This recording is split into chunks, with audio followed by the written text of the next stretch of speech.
কাকতালীয় কোনো ঘটনা যদি না ঘটে তাহলে ঢাকা টেস্টটা ড্রয়ের মুখে, এমনটা বলছি তার পেছনে নিশ্চয়ই কোনো কারণ রয়েছে। বাংলাদেশ পাকিস্তানের ম্যাচে একের পর এক বৃষ্টির বাগড়ায় আজকেও খেলা হয়নি প্রায় প্রথম সেশনের মতো। বাংলাদেশ গত দিনে 34 রানের লিড নিয়ে আজকে আবারও ব্যাটিংয়ে নামে।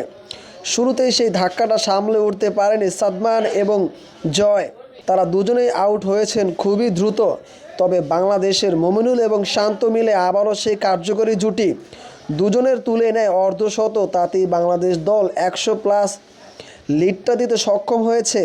এ মাঠে এখন পর্যন্ত বোলারদের আধিপত্য দেখা যায়নি। চতুর্থ দিন শেষ হওয়ার পরেও মাঠ যেমনটা আছে ঠিক তেমনই মনে হচ্ছে। খুব একটা সুইং কিংবা আনইভেন কোনো বাউন্স কিন্তু এখন পর্যন্ত দেখা যায়নি। সে হিসাব করলে বলাই যায় পঞ্চম দিনও মাঠে হয়তো তেমন একটা বোলারদের পারদর্শিতা থাকবে না। সেই ক্ষেত্রে এই মাঠে ঠিক কতটা টার্গেট দিলে বাংলাদেশ দল সেফ থাকবে তা এখন চিন্তার বিষয়। তৃতীয় দিনের শেষ সেশনটাও পুরোপুরি খেলা হয়নি। আজকে মোটে 50 ওভার 3 বল খেলা হয়েছে।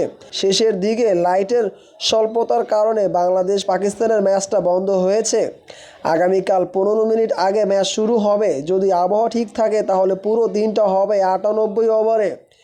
বাংলাদেশ দল চাইবে খুব দ্রুতই 300+ স্কোরটা করতে।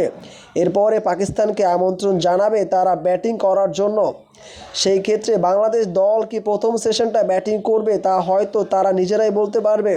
তবে এখন পর্যন্ত বাংলাদেশ দল 179 রানে এগিয়ে আছে। আগামীকালটা মুশফিক নাজমুল শান্ত দুজনে মিলে শুরু করবে। প্রথম সেশনটা বাংলাদেশ দল হয়তো টি20 ফরম্যাটটা খেলতে চাইবে। দুইটা সেশনে 60টা ওভার পাকিস্তানকে বাংলাদেশ দল যদি ব্যাটিংয়ে আমন্ত্রণ জানায়, সেই ক্ষেত্রে বাংলাদেশ দলের বলারও যদি কার্যকর ভূমিকাটা পালন করতে পারে হয় তাহলে বাংলাদেশ এই টেস্ট জয়লাভ করতেও পারে, অথবা টেস্টটা পাকিস্তানের হাতে যাবে। তবে আগামীকাল যদি একের পর এক বৃষ্টি নামে সেই ক্ষেত্রে টেস্টটা ড্রয়ের মুখে যেতে পারে। তবে বাংলাদেশ দলের কাছে এখনও চান্স রয়েছে।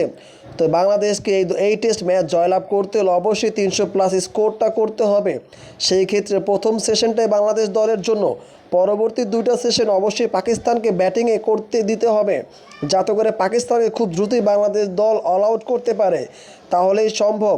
না হলে পাকিস্তান এবং বাংলাদেশের এই টেস্ট ম্যাচটা ভিন্ন দিকে মোড় নিতে পারে। আগামীকালই বোঝা যাবে।